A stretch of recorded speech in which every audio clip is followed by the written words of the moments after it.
want Republicans dead. Where I could stand in the middle of Fifth Avenue and shoot somebody and I wouldn't lose any voters, okay? The women with the least likelihood of getting pregnant are the ones most worried about having abortions. On January 6th of 2021, you had tens of thousands of people peacefully protesting. So, it's not a right-wing conspiracy theory. It's not QAnon. It's real.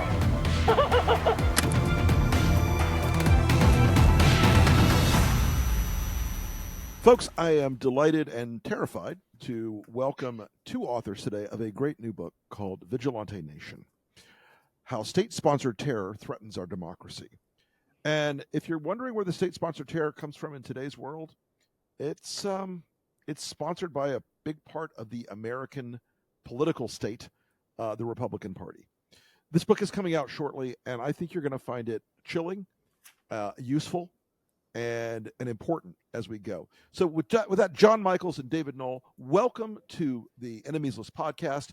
I want to talk to you about this book because I think it is tremendously important that we not underestimate and undercount the risk of violent and vigilante actions on the right that could scale up from where January 6th gave us a warning it could go. So tell me a little bit about how you guys came to write this book and what's your big takeaway on this moment that we're in right now. So our big takeaway, let's start there. Our big takeaway is a bit of a revision to Adam Serwer's "The Cruelty is the Point." Mm-hmm. We see all the cruelty. We don't minimize any of the cruelty, but we don't see the cruelty as the point.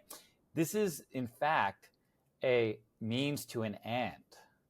And the end is political power and political dominance and the subordination of those who disagree or don't look like the dominant wing of the Republican Party today. How we got into the story is actually bit by bit, looking at what at the time looked like very isolated instances of state-countenanced or state-supported acts of private harassment, litigation, and tormenting of discrete minority groups. And they started off picking at, honestly, the kind of the weakest parts of our society right now, transgender children. And bit by bit, they went up and up and up. And now, of course, we've seen it go to women seeking abortions. We've seen it to school districts seeking to have an inclusive education. We're seeing it with political protest, and already we're seeing it with elections. Right. David, you want to? Yeah, I'll just add, our research on this started in 2021, those happy days when everything was going to be normal and boring, and Congress was pouring money into the economy. And even before the newspapers picked up on it, we were doing research into regimes like Texas SB 8, the bounty hunter anti-abortion law, and looking at how those worked. And our colleagues in the legal academy were thinking about these in terms of their effect on judicial review. And sort of, the big revelation was that by using vigilantes to enforce these kinds of regimes, you could insulate unconstitutional laws from scrutiny in federal court. But we had spent a lot of time thinking about the insurrection and thinking about the groups and the actors that worked to make it happen. And the thought occurred to us that we should be thinking about these laws as an effort by the state to sort of give a wink and a nod to vigilantes who are nominally operating privately, but we're still carrying out the MAGA agenda. And so acting as really a force multiplier to whatever the government could do in a state like Texas. And we started digging. And as John says, we just started finding examples everywhere. The longer we looked at state law, we just kept seeing these really in any area of importance to the populist culture wars. Mm-hmm. Well, so this sort of vigilante activity, this sort of extrajudicial, extra political pressure, it in a lot of ways springs from my experience with the fact that the right started to they used to use the entire rules for radicals idea as a scare tactic. They tell Republicans, "Oh, you're facing the Democrats doing all this," but they've really adopted that, but with a layer on top of it of violence, intimidation, etc. They really are trying to achieve their policy goals, their political goals, by way of all these tactics that are only adjacent to the political process, because they feel, I think, frustrated. Even in the red states, they're not getting everything they want. They want more, and they want it faster. Mm-hmm. Yeah, for sure. And sort of, a classic example of that is in Texas, where SB8 took effect.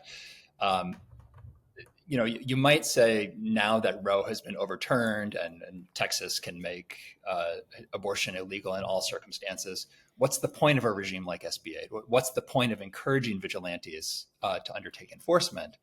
And one of the reasons is that even in these deeply red states, you still have progressive pockets, progressive jurisdictions where, say, police or local prosecutors aren't interested in using their limited resources to go after, say, people who are having a miscarriage.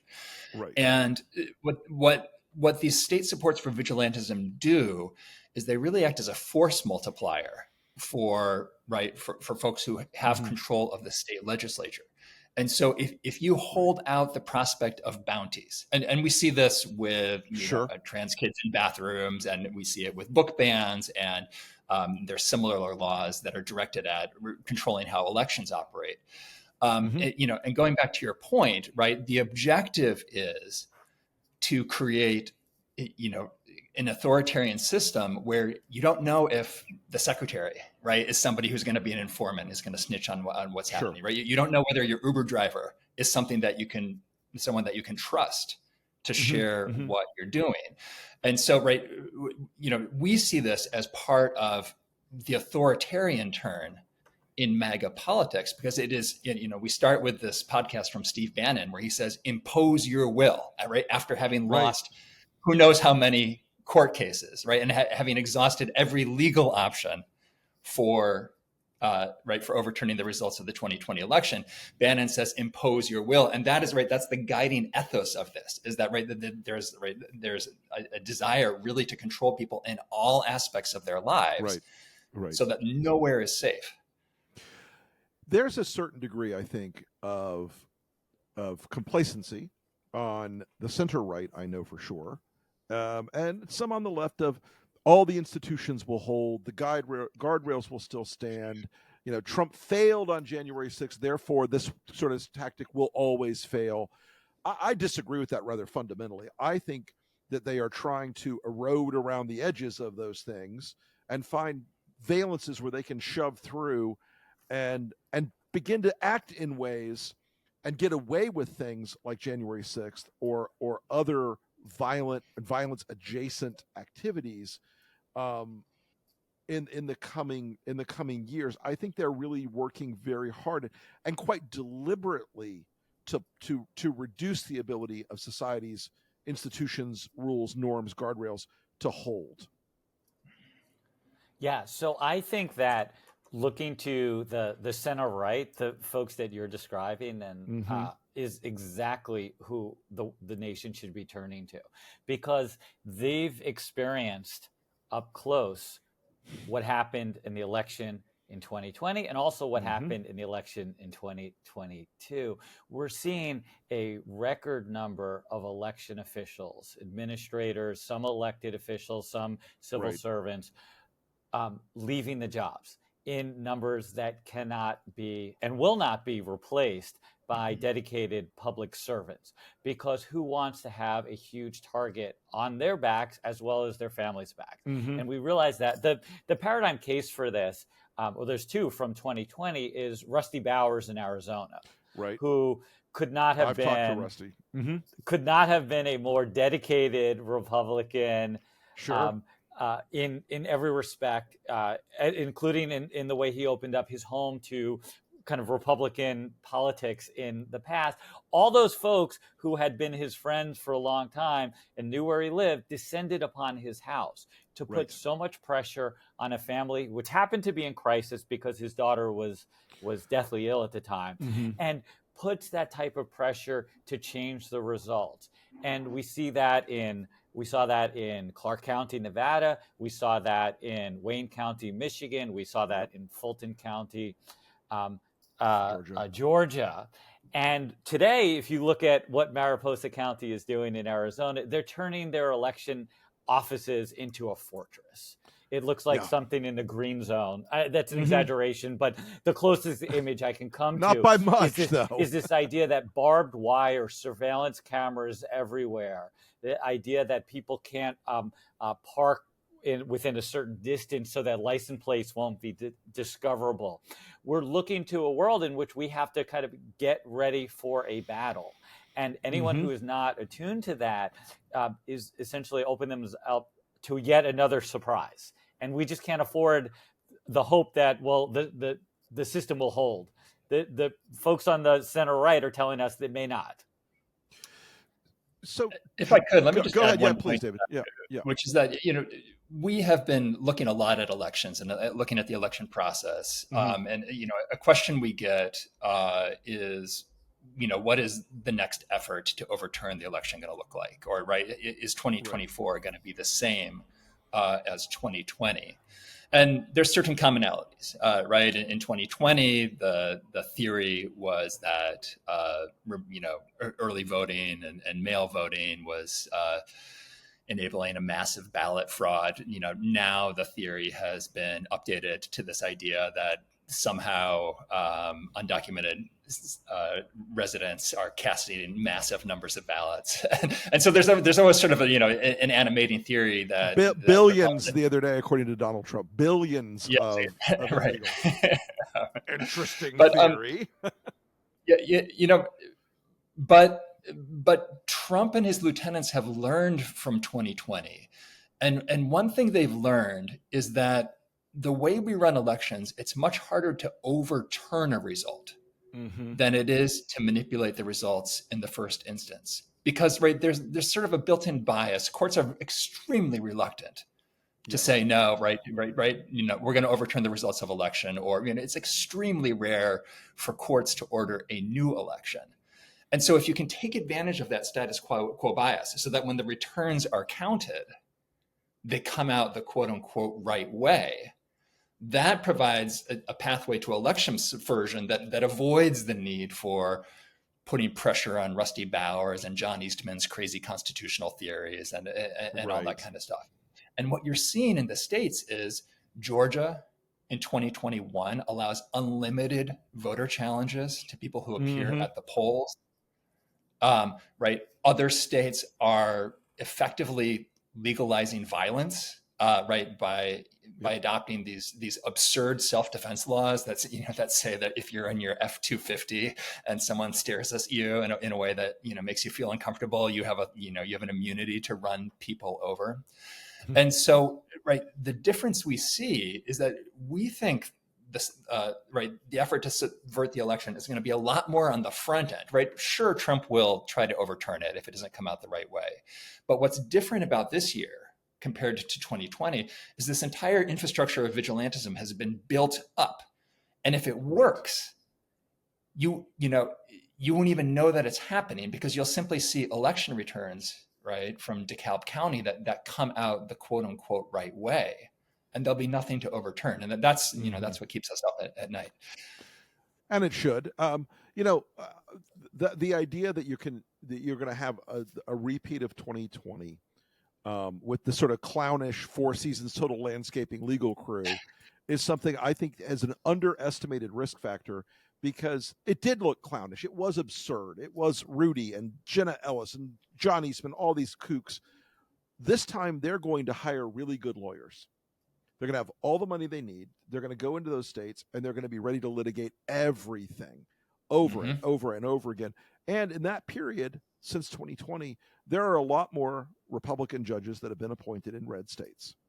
and there are a lot more pathways, they think, for an appeal to get to the Supreme Court on some of the federal side cases, because they really, they really believe that if they get it to the Supreme Court, there's nothing they can't get.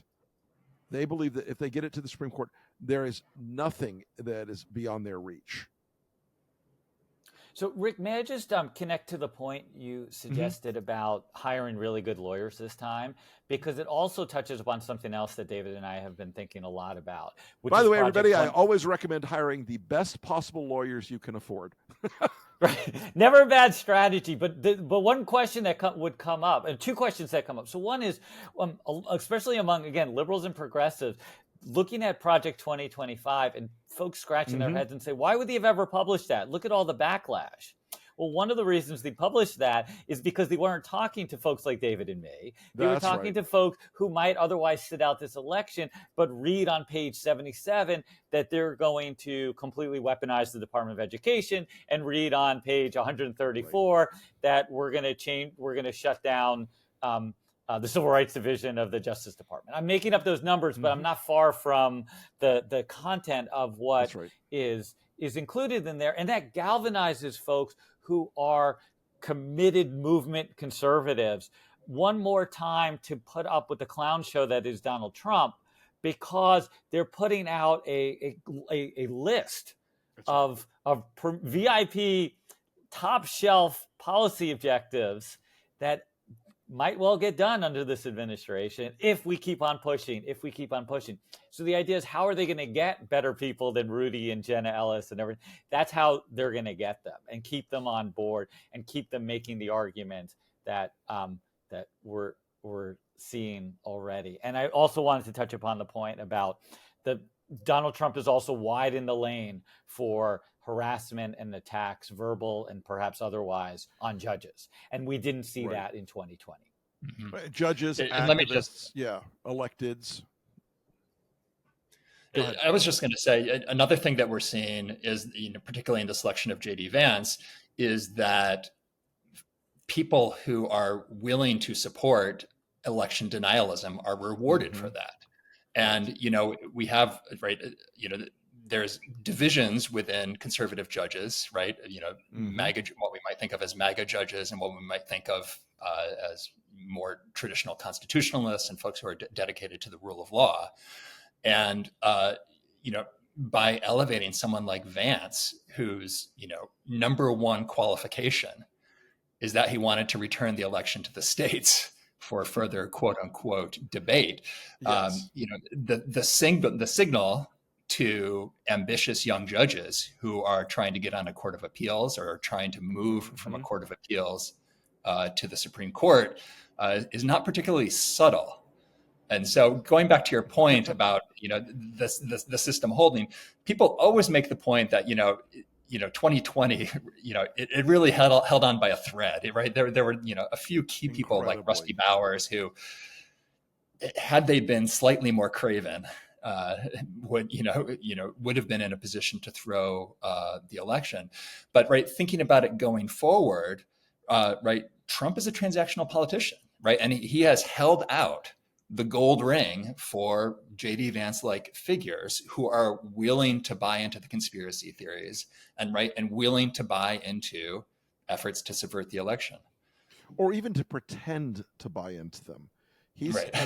That's something I think that as a former Republican, I still talk to people in the party who will say, I don't believe any of this garbage. It's all BS. It's all lies. It's all whatever. But I need to pay the mortgage because I'm a consultant for this, or I need to, and I have had people who are like, I totally agree with you, but I'm trying to get a judicial appointment.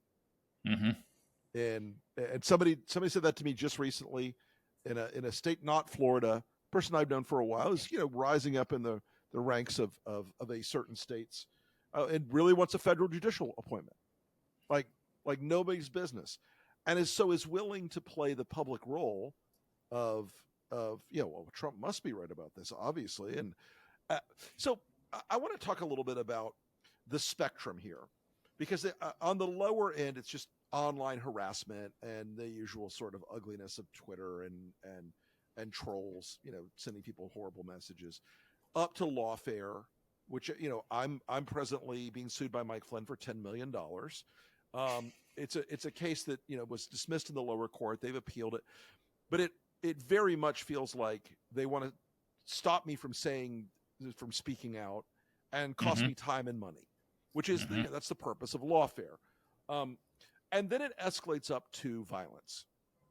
And in the political violence space, we saw January 6th, but there are groups in this country that have become more or less acknowledged parts of the Republican coalition, the MAGA coalition, the Proud Boys, the Three Percenters, the Oath Keepers, the Boogaloo types. Talk to us a little bit about the size and scope and impact of those overtly militaristic or violent organizations. So you're right, again, to put your finger on this major, major problem and the encouragement that started under the first Trump presidency. And one thing that we've realized over time is that they're building on a foundation of laws that were passed years ago or judicial decisions that were made years ago. And over time, the enlargement of, and David referred to this already, the scope of self-defense, the enlargement of gun rights, the legitimation of this kind of thuggish political behavior by Trump and by others have created a framework for these communities to become more public, become more prominent in public appearances and whatnot, and recruiting. So one thing that I think we should be really, really clear about is the way in which they've been allowed to go that next step. So the judicial decisions are like, there's more places you can carry guns. There's more things that constitute that fall short of some type of criminal activity. So that's all happening on one side.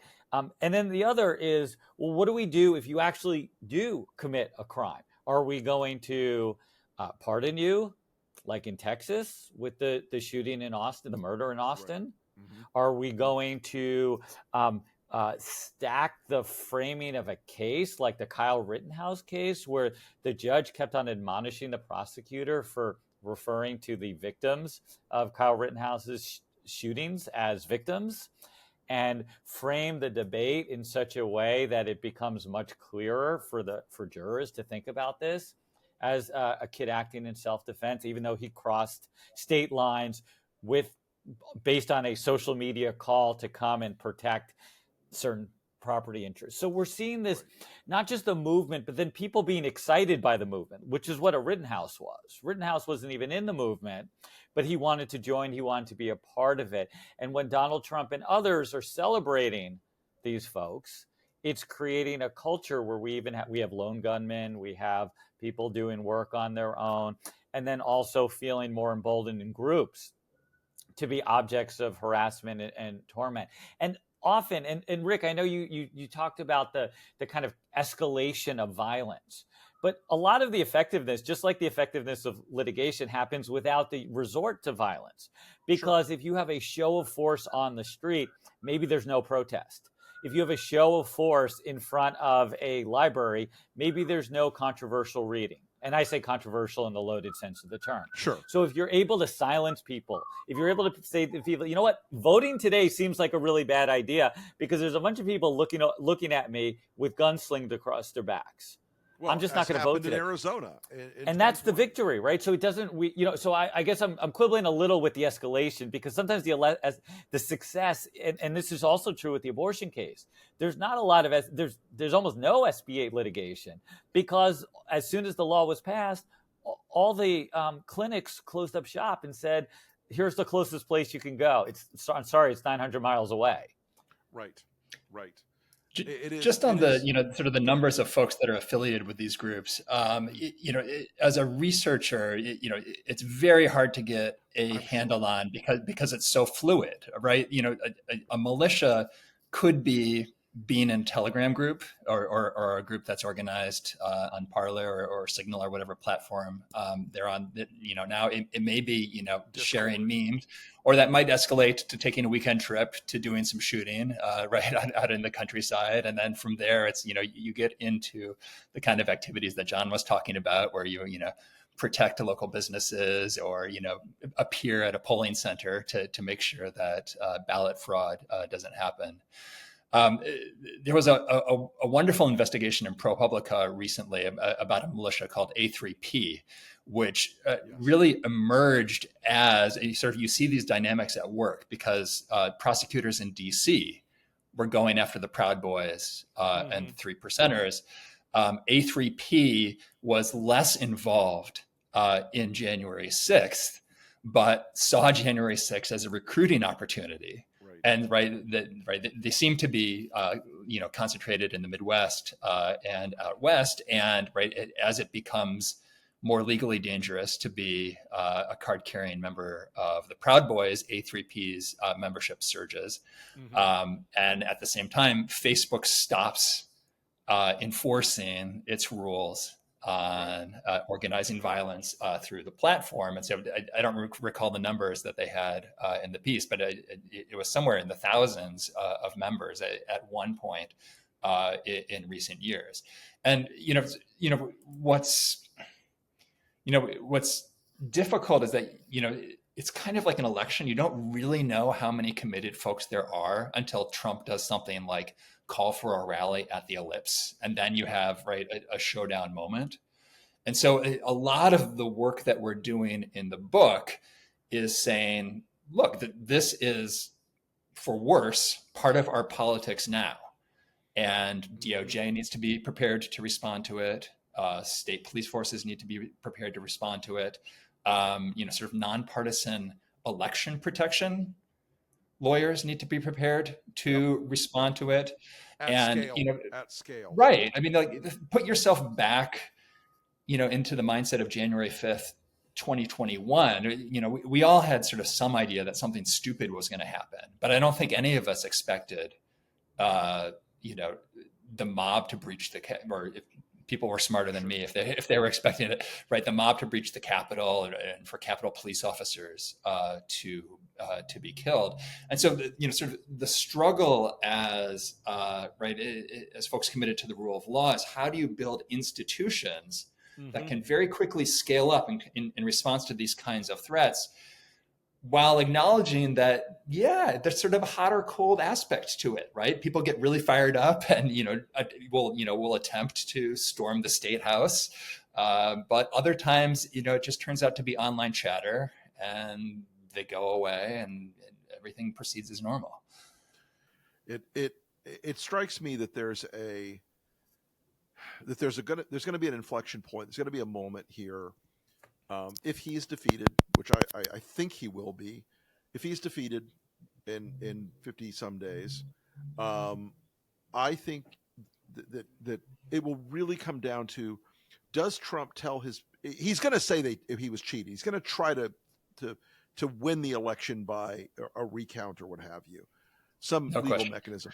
But I do think there will come a point where he starts up with the stand back and stand by rhetoric, and starts up with the aggressive calls for people to exercise their Second Amendment rights and all those sort of things. I think we're going to be in a window between Election Day and the moment she puts her hand on that Bible on the 20th. That is probably going to be some of the most perilous times in our country. Certainly since January 6th, and arguably since the Civil War. What do you think would be the smart thing to do for the country, for the Democratic Party, for Harris, and for the pro-democracy side of this equation to do in the meantime to prepare for that? I want to really dig into that a little bit more. Yeah. David, do you want? I can do it. Go ahead. So I think one thing, David kind of alluded to this, is I would like to see a more robust Justice Department reaction. And we had moments where the Attorney General made gestures towards being concerned by kind of right-wing activism. And it started out, for better or worse, it started out at school boards. And this is a long-winded way of getting to a punchline. But he made a strong statement about we can't have school board administrators being intimidated, threatened, being essentially forced to leave through the back door because parents are so up in arms about conspiracy theories involving COVID or about teaching race and sexuality in schools. And we can't have this. And he got a little pushback and completely apologized. Like, oh yeah, I'm not trying to get involved, I'm not trying to demonize parents and whatnot. But we have to sometimes be honest that parents could be foot soldiers in these campaigns of terror. Sure. They've always have been. Sure. We've seen we've seen the pictures from 1957 Little Rock. We've seen the pictures from New Orleans. We've seen the pictures from every other instance in which parents were slave catchers. Parents, right? So we need to, I think, recognize that folks who look like all of us might be incredibly dangerous in this particular moment. The second thing, to go back to the Justice Department, it is hard because it's going to look politicized for Merrick Garland to go in there and secure the elections, and it'll feed more conspiracy theories and engender more backlash. But maybe they just have to take that one on the chin. And I think that's I think you just have to own that one. And I just think we got to get through this moment, and getting through this moment by trying to suggest that, again, hope that other institutions, it's almost like the way you were talking about your kind of interlocutors who were saying, well, I don't really believe this stuff, but I'm going to keep my mouth shut. Implicitly, they're hoping some other judge takes the heat, I think. Right. And I think that's so. What we have to think about the Justice Department being much more aggressive about rooting out activism, rooting out kind of militia organizations and monitoring them and saying, we're going to keep track of you. And maybe instead of them shining the light on voters, maybe it's time for the Justice Department to be putting a spotlight on them. And we see how some of those folks retreat back into their civilian lives. It's just, again, it doesn't require new policy making. It doesn't require legislation. It probably doesn't require a ton of money.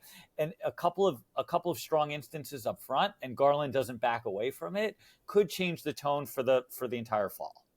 I think that's right. Well, folks, first off, I want to thank John Michaels and David Knoll for joining us today on the Enemies List. The book is Vigilante Nation, How State-Sponsored Terror Threatens Our Democracy. Comes out on October 8th. I really recommend it. Guys, where can folks reach you on social media?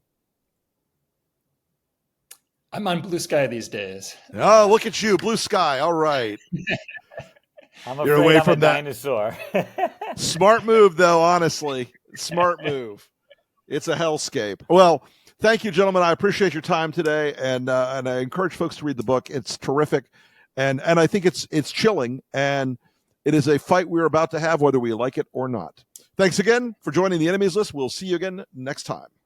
Thanks so much for the conversation. Let's be very clear about something. The people on Trump's side of this campaign right now who are repeatedly saying any criticism of Trump, it provokes an assassination attempt. Anyone who calls Trump a threat to democracy wants him assassinated. That is a fallacious argument of the worst kind. It is a terrible false equivalence. It is a logical fallacy. It is a moral fallacy. It is a political fallacy. This is an area where they believe that they have a way to make everyone shut up. They believe they have a way to make everyone stop criticizing Trump, to stop pointing out that Trump is, frankly, evil, to stop saying that Trump is corrupt, to stop saying that Trump is putting his dick in Laura Loomer or whomever it might be. They want everyone to shut up about everything related to Trump. They don't want you to argue about Trump. They don't want you to speak fact about Trump. They don't want you to speculate about Trump. They don't want you to make an opinion about Trump. They want you to shut up. And everyone who wants Americans to shut up in an election as consequential as this one is permanently on the enemies list.